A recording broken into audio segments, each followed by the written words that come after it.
ลองจินตนาการดูนะครับ ถ้าผมบอกว่ามีคนคนหนึ่ง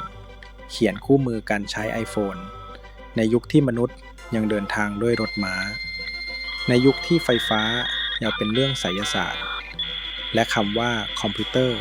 ยังไม่มีบัญญัติอยู่ในพจนานุกรมโลกนี่คือเรื่องราวของโปรแกรมเมอร์คนแรกของโลกที่ไม่ได้เป็นผู้ชายใส่แว่นหนาเตอะในซิลิคอนวัลเลย์แต่เป็นหญิงสาวผู้สูงศักดิ์ในชุดกระโปรงจุ่มไก่แห่งยุควิกตอเรียนเธอเขียนชุดคำสั่งภาษาจักรกลที่ซับซ้อนที่สุดสำหรับเครื่องจักรที่ยังสร้างไม่เสร็จและไม่มีอยู่จริงเธอเห็นอนาคตที่คนทั้งโลกมองไม่เห็นแต่ความอัจฉริยะนั้นแลกมาด้วยความเจ็บปวดความบ้าคลั่งและจุดจบที่น่าสะพรึงกลัวยินดีต้อนรับสู่โลกของเอดาเลิฟเลสชีวิตของเอดาเริ่มต้นด้วยคำสาปครับพ่อของเธอคือลอร์ดไบรอนกวีชื่อดังระดับโลกสไตล์แบดบอยผู้ซึ่งถูกขนานนามว่าบ้าเลวและอันตรายที่ได้รู้จักความสัมพันธ์ของพ่อแม่เธอนั้นพังพินาศแม่ของเอดากลัวเหลือเกินว่าลูกสาวจะได้รับเลือดความบ้าและจินตนาการเพ้อฝันมาจากพ่อ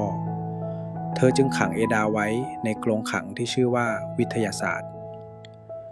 เด็กผู้หญิงยุคนั้นถูกสอนให้เย็บปักถักร้อยแต่เอดาถูกบังคับให้เรียนคณิตศาสตร์อย่างหนักหน่วงเพื่อเป็นยารักษาจินตนาการ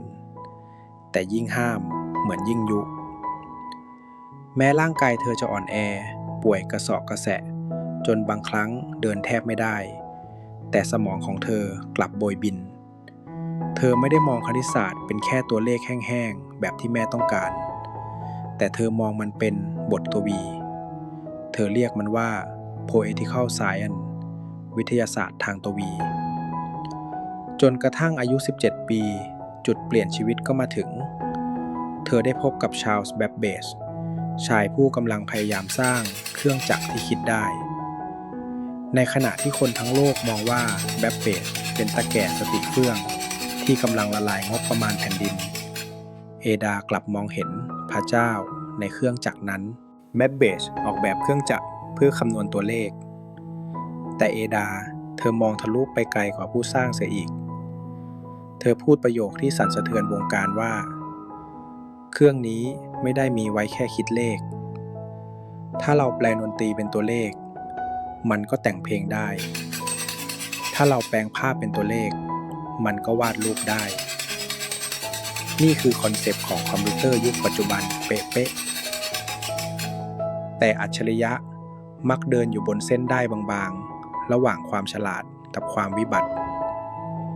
เอดาเจ็บปวดจากโรคภัยไข้เจ็บเธอต้องพึ่งพาฝิ่นและเหล้าเพื่อระงับปวดและจุดอ่อนที่ร้ายแรงที่สุดคือการพนัน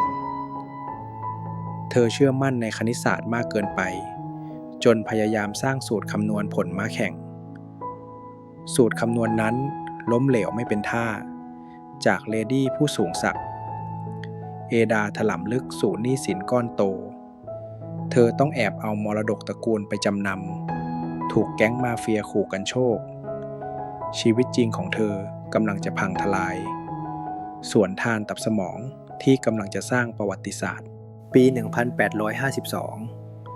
ร่างกายของเอดาถูกมะเร็งมดลูกกัดกินอย่างโหดร้ายเธอรู้ตัวว่าเวลาของเธอเหลือน้อยเต็มทีหนี้สินยังท่วมหัวความลับเรื่องการพนันกำลังจะถูกเปิดเผยต่อแม่จอมบงการแต่สิ่งเดียวที่เธอห่วงไม่ใช่ชีวิตตัวเองแต่คืองานเขียนชิ้นสุดท้ายเธอต้องแปลและขยายความบทความเกี่ยวกับเครื่องจักรของแบปเบจให้จบโดยเฉพาะในส่วนบันทึกท้ายเล่มที่เรียกว่าโน้ต G ถ้าเธอตายก่อนเขียนจบโลกอาจต้องรอคอยยุคคอมพิวเตอร์ไปอีกเป็น100 ปีหรือมันอาจจะไม่เกิดขึ้นเลยก็ได้ในวาระสุดท้ายเธอกำลังเขียนจดหมายลาตายหรือรหัสลับที่จะเปลี่ยนโลกกันแน่เอดาเลิฟเลสเสียชีวิตด้วยวัยเพียง36 ปีอายุเท่ากับพ่อของเธอที่เธอไม่เคยได้สัมผัส ความรักงานของเธอถูกลืมเลือนไปในหน้าประวัติศาสตร์นานเกือบศตวรรษจนกระทั่งอลัน ทูริงบิดาแห่งคอมพิวเตอร์ยุคใหม่ไปขุดเจองานของเธอเข้าในช่วงสงครามโลกทูริงยอมรับว่าเอดาคือคนแรกที่เข้าใจศักยภาพของคอมพิวเตอร์อย่างแท้จริงสิ่งที่เธอเขียนในโน้ต G คืออัลกอริทึมแรกของโลกทุกครั้งที่คุณไถหน้าจอโทรศัพท์ทุกครั้งที่ AI ตอบคำถามคุณนั่นคือมรดกจาก Poetical Science ของผู้หญิงที่ถูกตราหน้าว่าบ้าคลั่งเมื่อ100 ปีก่อนบางทีเธออาจจะไม่ได้บ้าเธอแค่เกิดมาในโลกที่ยังหมุนช้ากว่าสมองของเธอไปหน่อยก็เท่านั้นเองถ้าคุณชอบเรื่องราวของคนธรรมดาที่เปลี่ยนโลกด้วยวิธีที่ไม่ธรรมดาแบบนี้อย่าลืมกด Subscribe ช่อง Light Minute ไว้นะครับยังมีเรื่องราวประวัติศาสตร์ฉบับระทึกขวัญอีกมากมายที่รอให้คุณมาค้นพบสำหรับวันนี้สวัสดีครับ